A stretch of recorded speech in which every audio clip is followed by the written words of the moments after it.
14 ही doctor Nishikant श्रोत्री यांच्या ब्रह्मास्त्र या कथासंग्रहातील कथा सादर करीत आहोत. या कथेचे सादरीकरण खुद्द डॉक्टर निशिकांत श्रोत्री यांनी केलेलं आहे. या कथेतील सर्व पात्र, सर्व प्रसंग हे काल्पनिक आहेत. त्यात कोणाचाही कशाशीही साधर्म्य आढळल्यास तो केवळ निव्वळ योगायोग समजावा. 14 अशा हवेत कन्सल्टिंग रूमवर बसायचं म्हणजे निव्वळ शिक्षा. प्रॅक्टिस नव्यानेच सुरू केली होती, त्यामुळे पेशंट असे नाहीतच. सबंध 3 तासांच्या वेळात एखाद दुसरा मेडिकल रिप्रेझेंटेटिव्ह, एखादा फिरता विक्रेता, उदबत्त्या, युनिट्स, काहीतरी गळ्यात घालायला आलेला, विमा एजंट आणि काही मित्रमैत्रिणी नवीन कन्सल्टिंग रूम पाहायला आणि चहा उकळायला आलेले. आणि त्यातूनच नशीब जोरावर असेल तर एखादी पेशंटही यायची. बाकी पेशंट नसेल तरी हरकत नाही हो, पण इतर भेटायला येणारी मंडळी सुद्धा सुरुवातीच्या काळात हवीशी वाटतात. त्यामुळे निदान वेळ तरी जातो. पण आज मात्र हवामान देखील आमच्या विरुद्ध दंड ठोकून उभं होतं. सगळं वातावरण कसं कुंद झालं होतं. कशात म्हणून उत्साहच वाटत नव्हता. सकाळपासनं पावसाने नुसती रिपरिप लावली होती. आता त्याचा पाऊस काय आजच पडत होता असं नाही, पण अंधारून आल्याने सगळं वातावरण अगदी निरुत्साही झालं होतं. जीव अगदी वैतागून गेला होता. हा असा पाऊस लागला म्हणजे जी काय एखादी पेशंट चुकून माकून आमच्याकडे फिरकणार ती सुद्धा यायची नाही. इतकंच काय, पण गप्पा मारायला येणारी मित्रमंडळी देखील सुखे नाही व स्वगृहीच मस्त कांदा पोहे किंवा कांदा भजी आणि गरम कॉफी यांचा आस्वाद घेत असणार. अस्मादिक मात्र कन्सल्टिंग रूमवर न येणाऱ्या पेशंटची वाट पाहत बसणार. काय वाटेल ते हो, आम्हाला भोज्याला हजर राहावंच लागतं ना. बसमध्ये पहिल्या स्थानकावर एकही प्रवासी नसेल तरी बस सोडावी लागतेच की नाही. आमच्या प्रॅक्टिसच्या वेटिंग पिरियडमध्ये कधी नव्हे ती पेशंट यायची आणि नेमकं आम्ही जागेवर नसायचो म्हणजे बूम. एखादा झुंजार किंवा काळा पहाड हातात धरून वेळ काढत बसायचं झालं. बसलो होतो असाच झुंजारच्या कारवाया वाचत. त्या अतिहुशार समजल्या जाणाऱ्या वकिलाचा खून व्हायचा प्लॉट अगदी शिजत आला होता. उत्सुकता पराकोटीला पोचली होती. आणि अशातच चक्क भर पावसात एक रिक्षा माझ्या कन्सल्टिंग रूमच्या दारातच थांबली. त्यातून एक स्त्री उतरून रूमच्या पायऱ्या चढायला लागली. घाईघाईने मी समोरच्या खुर्चीवर टाकलेल्या तांगड्या खाली केल्या. हातातल्या झुंजारला झटकन ड्रॉवरमध्ये भूमिगत केलं. अगदी नवी कोरी, फारशी वापरलीच नसलेली लेटर हेड्स टेबलवर पुढ्यात मांडून ठेवली आणि टायची गाठ नीट घट्ट करून आणि चेहऱ्यावर व्यावहारिक हास्य पसरवून मी पेशंट आत यायची वाट पाहत बसलो. कमलाबाईंनी, हो, आमच्या सुरुवातीच्या काळात ही एकच बाई स्वागतिका, सहाय्यक, नर्स सगळ्याच भूमिका पार पाडत असे. पेशंट आल्याचं मला सांगितलं. ताबडतोब मी पेशंटला आत घेतलं. नमस्कार.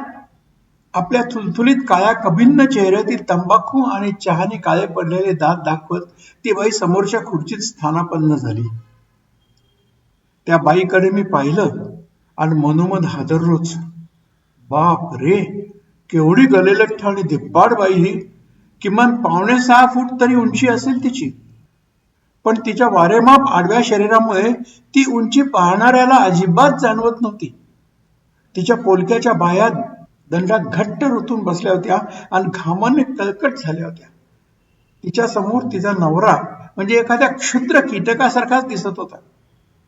हो, तिच्या बरोबर तिचा नवराही होता. पण ती आत येताना तिच्या त्या अवाढव्य शरीरामागे झाकला गेल्याने सुरुवातीला मला तो दिसला नव्हता. एवढंच. कोणतीही पेशंट आली की तिचं ऑपरेशन करायला मिळावं असं सुरुवातीच्या काळात वाटतच असतं. म्हणजे ऑपरेशन उगीच मुद्दाम करायचं नाही, पण पेशंटला तसला रोग असेल तर उत्तम. काय करणार, जीवो जीवस्य जीवनम. त्यामुळे मोठं ऑपरेशन केल्यानंतर पैसेही मिळतात आणि हातही चालू राहतो.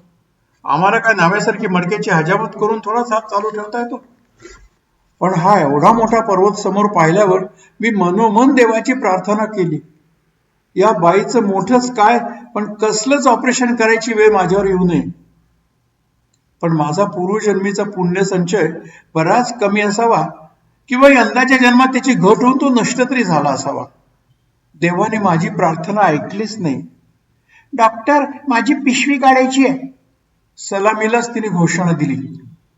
का हो? खरं तर मला तिच्या या पठाणी वागण्यापुढे काहीच सुचेना. अंगावर फार जात आहे. ठीक आहे, मी आधी तुम्हाला तपासून पाहतो, मग ठरवू आपण पिशवी काढायला हवी आहे की नाही ते. आता डॉक्टर म्हणजे काय निव्वळ कुशल कारागीर आहे पेशंटनी सांगितलं म्हणून ऑपरेशन करायला?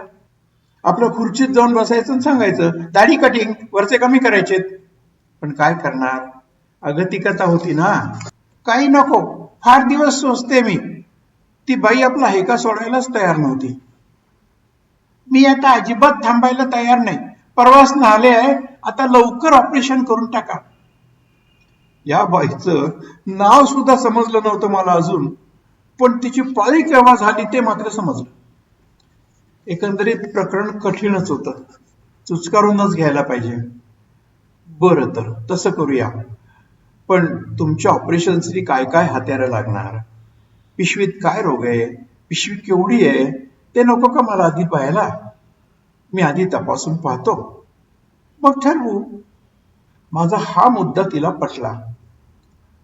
मग मात्र मला जराशी उसंत मिळाली.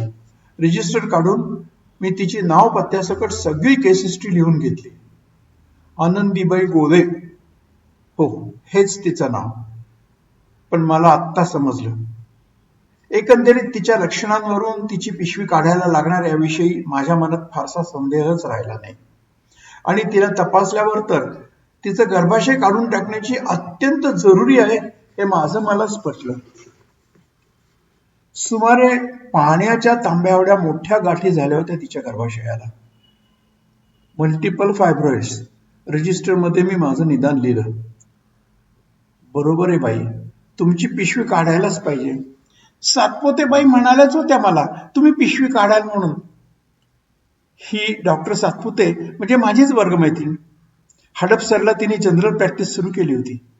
आमच्या कॉलेजमधल्या मैत्रीला जागून ती अजूनही इमाने इतबारे माझ्याकडे स्त्रीरोगाच्या आणि प्रसूतीच्या केसेस पाठवतच असते. पण तिला माझ्यासारख्या नवीन प्रॅक्टिस सुरू केलेल्याला पहिलीच हिस्टेक्टमीच्या केससाठी इतकी लठ्ठबाईच मिळावी ना. आपण आधी तुमचं रक्त लघवी. पण आनंदीबाईंनी मला पुरतं बोलूच दिलं नाही. हे बघा रिपोर्ट्स. त्यांनी सगळे रिपोर्ट्स माझ्या पुढे टाकले. ऑपरेशन केव्हा करता? आज शनिवार आहे, बुधवारी करूया. माझ्या नूतन ऑपरेशन थिएटर मधल्या पहिल्याच मोठ्या ऑपरेशनच्या तयारीसाठी मलाही जरा वेळ हवाच होता. चालेल. प्रथमच आनंदीबाईंनी माझा स्वतंत्र प्रस्ताव काहीही तक्रार न करता मान्य केला. ठीक आहे, मग सोमवारी या तुम्ही इथे दाखल व्हायला. मी आवरावरीला लागलो. खर्च किती येईल? आनंदीबाईंनी मुख्य महत्वाचा प्रश्न त्यांच्या खास शैलीत विचारला.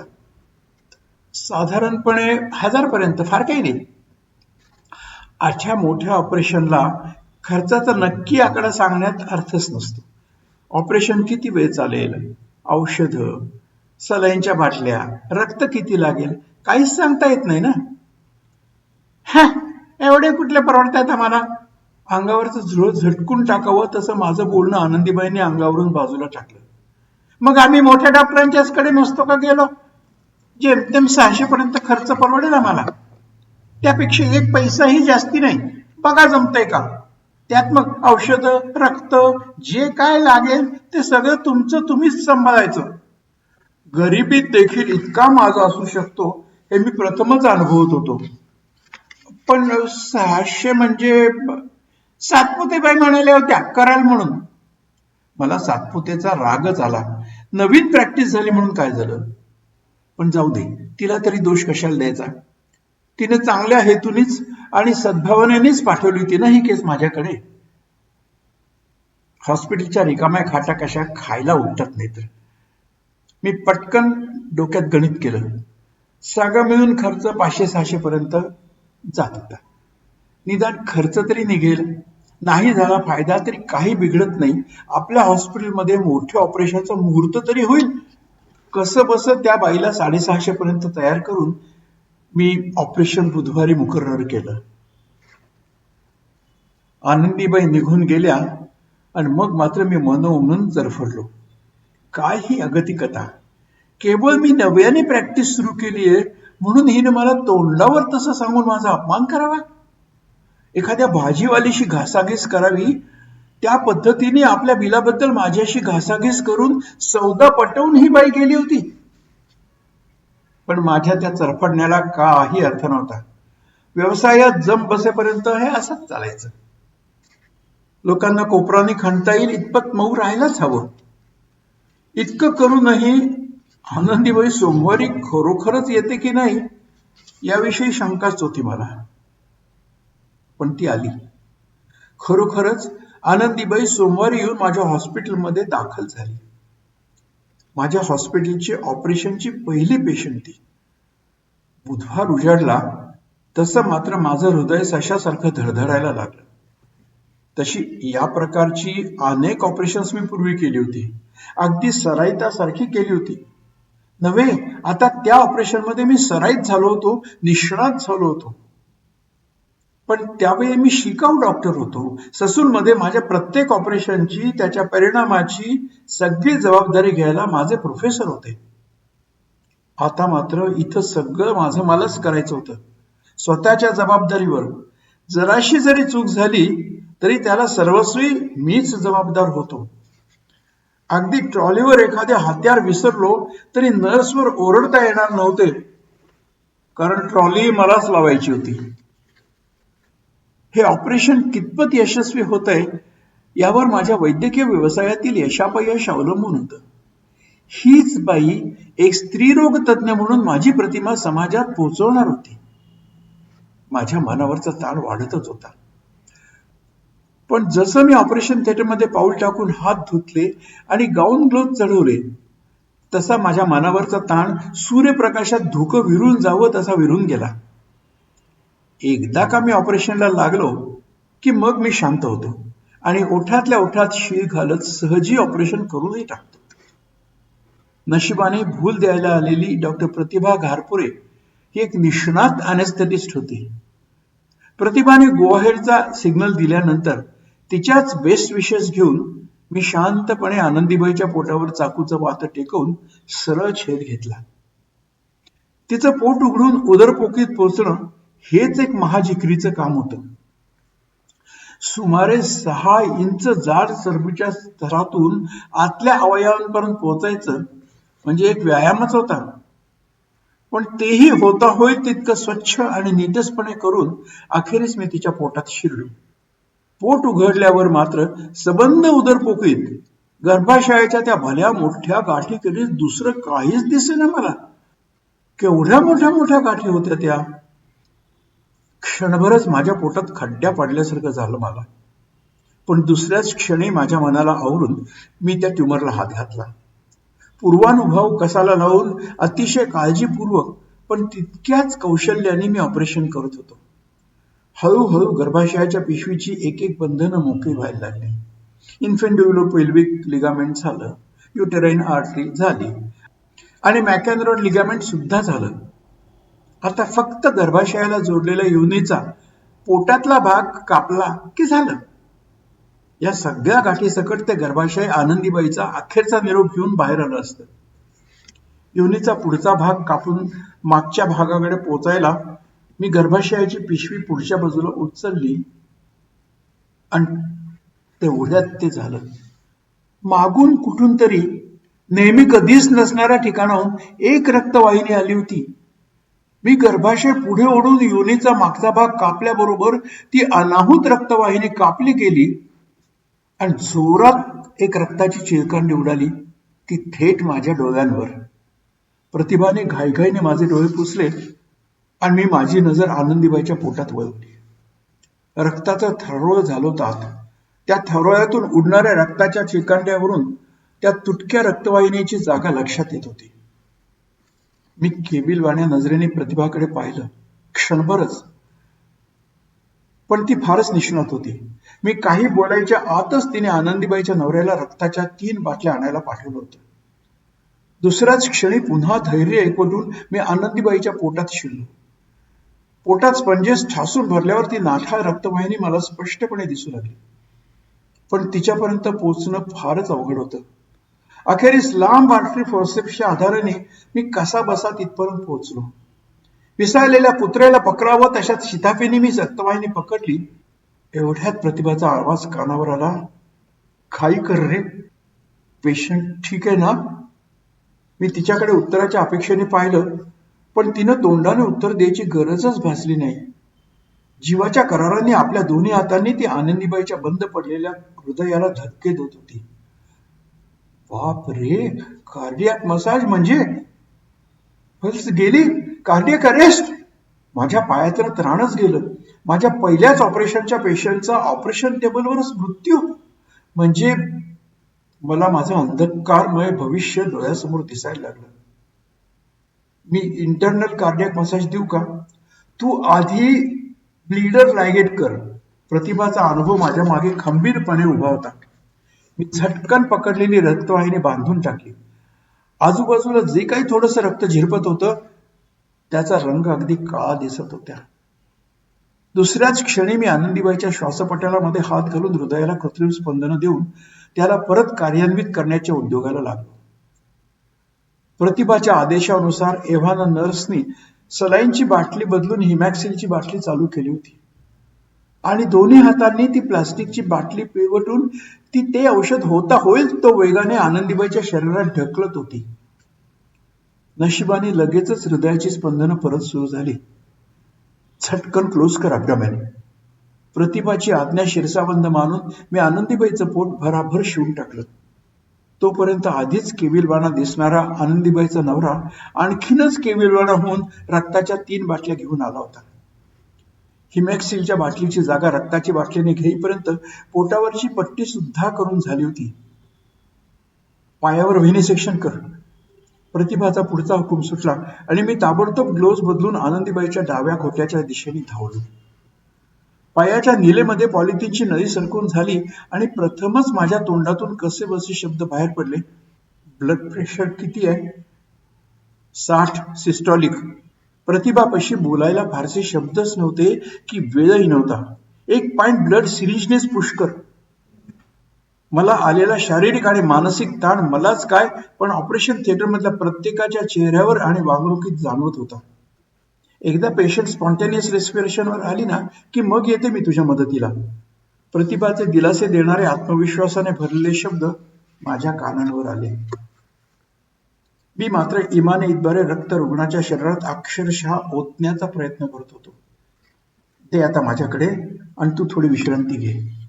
प्रतिभा ज्या अर्थी आनंदीबाईचं डोकं सोडून पायापाशी आली त्या अर्थी आता आनंदीबाई धोक्याच्या बाहेर आली असणार. सिरीज प्रतिभाच्या हातात देऊन मी उठलो. पेलोसची बॅग आनंदीबाईच्या श्वासोश्वासाने संथपणे पण आपोआप हालत होती. अभावितपणे मी तिचं ब्लड प्रेशर पाहिलं.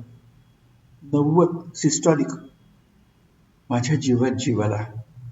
रक्ताची 3री बाटली संपली आणि आनंदीबाईचं ब्लड प्रेशर 100च्या वर आलं. त्याच वेळी त्यांची भूल उतरली आणि डोळे उघडून त्यांनी माझ्याकडे बघितलं.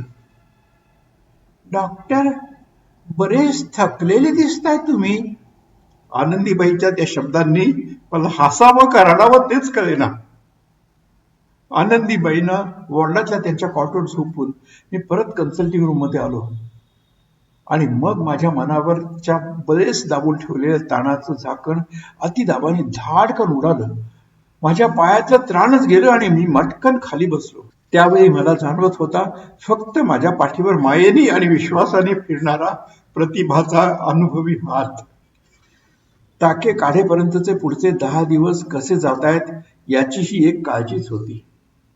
आनंदीबाईचं ते गाठीने भरलेलं गर्भाशय भल्या मोठ्या चौकोनी बाटलीत घालून मी माझ्या कन्सल्टिंग रूम मध्ये अगदी मोक्याच्या ठिकाणी ठेवलं. माझ्या पराक्रमाची निशाणी होती ती. माझ्या दृष्टीने एक प्रतिष्ठेची वस्तू होती ती. पुढचे 10 दिवस मी कोणत्या मनस्थितीत काढले माझं मलाच ठाऊक. मृत्यूच्या धाडेत जाऊन आलेली ही आनंदीबाई. आता आणखीन काही त्रास न उद्भवू अशी प्रार्थना रोज करत होतो मी मनातल्या मनात. नाही म्हटलं तरी माझी प्रायव्हेट प्रॅक्टिस मधली पहिली मोठ्या ऑपरेशनची केस होती ही. खर्चाच्या बाबतीत मागे पुढे पाहण्याची वेळच नव्हती ती.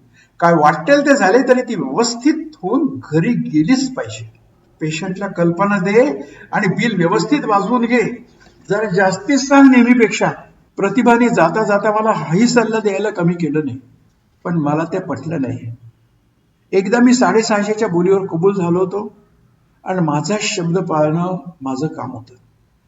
मी ऑपरेशनच्या आधी अशा तऱ्हेने नक्की आकड्यावर तयार झालो, हा माझा गाढवपणा. आता मीच तो निस्तरायला हवा. भारीत भारी आणि उत्तमात उत्तम औषधं वापरत होतो मी आनंदीबाईसाठी. 3ऱ्या दिवशी दिलेल्या एनिमाचा रिझल्ट यशस्वी पाहिला तेव्हा माझा निम्मा जीव भांड्यात पडला. तशी 2ऱ्या दिवसापासूनच आतड्यांची हालचाल ऐकू येत होती, पण यामुळे आता पोटात इन्फेक्शन नाही ना यावर आता शिक्कामोर्तब झालं. 4थ्या दिवशी मी बाहेरच्या जखमेवरची पट्टी बदलली. जखम अगदी स्वच्छ आणि निरोगी होती. नेहमी मी 8 दिवसांनी टाके काढतो, पण जास्ती काळजी म्हणून आनंदीबाईचे टाके मी 10 दिवसांनी काढले. तेही व्यवस्थित निघाले. माझ्यावरचं आनंदीबाईचं टेन्शन संपूर्णपणे उतरलं. 2ऱ्या दिवशी घरी जायच्या आधी आनंदीबाई आपल्या नवऱ्याला घेऊन माझ्या समोरच्या खुर्चीत येऊन बसल्या तेव्हा मलाच सुटल्यासारखं वाटत होतं. ट्युमर निघाला होता त्यांच्या पोटातला, पण हलकं वाटत होतं मला.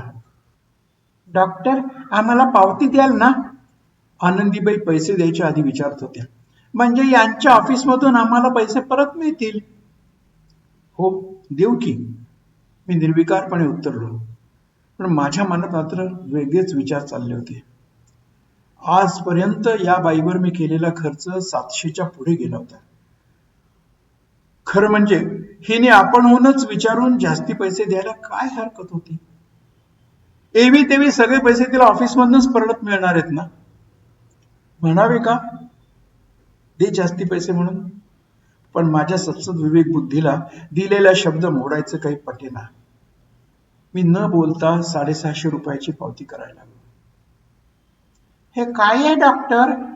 पावती हातात घेऊन पर्समधून पैसे काढता काढता आनंदीबाईंनी विचारलं. तिचा निर्देश तिच्याच पोटातून काढलेल्या त्या राक्षसी ट्युमरयुक्त गर्भाशयाकडे होता. हाच तुमच्या पोटातला रोग, मोठ्या अभिमानाने सांगून मी तिला सगळं समजून सांगितलं. फारच अवघड होतं नाही माझं ऑपरेशन? फारच सोपे शब्द वापरलेत हो. मला उगीच आशा वाटायला लागली ही बाई बिल वाढवून देणार. तुम्ही हे असंच बाटलीत ठेवून इथं ठेवून देणार? हो. हे पाहिल्यावर लोकांचा तुमच्यावरचा विश्वास किती वाढेल नाही? अर्थातच माझा आत्मविश्वास द्विगुणित झाला. मग याची किंमत काय? आनंदीबाईचा हा प्रश्न अपेक्षितच होता. याला कसली आली किंमत? असं कसं? हे ऑपरेशनच्या वेळी ठरलं नव्हतं. मला आनंदीबाईच्या बोलण्याचा रोखच समजेना. मी घेतलेल्या कष्टांची जाण ठेवून खरोखरच यांना जास्ती पैसे द्यायची उपरती झाली का काय? म्हणून काय झालं? याचे नका वेगळे पैसे देऊ. मी मोठेपणाचा आवडला. पैसे मी द्यायचे? आनंदीबाईचा नूरच बदलला. चुकताय तुम्ही डॉक्टर. हे गर्भाशय आणि ट्युमर माझे आहेत.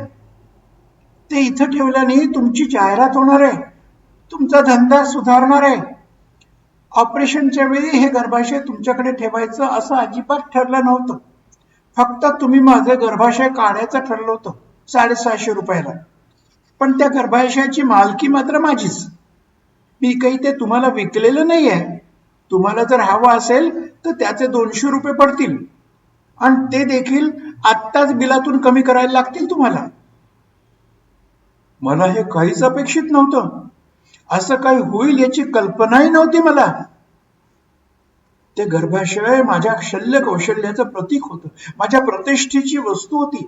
जरी खरं असलं तरी त्याचीही किंमत मला मोजायला लागेल याची माझ्या मनाला पुसटशी देखील कल्पना नव्हती.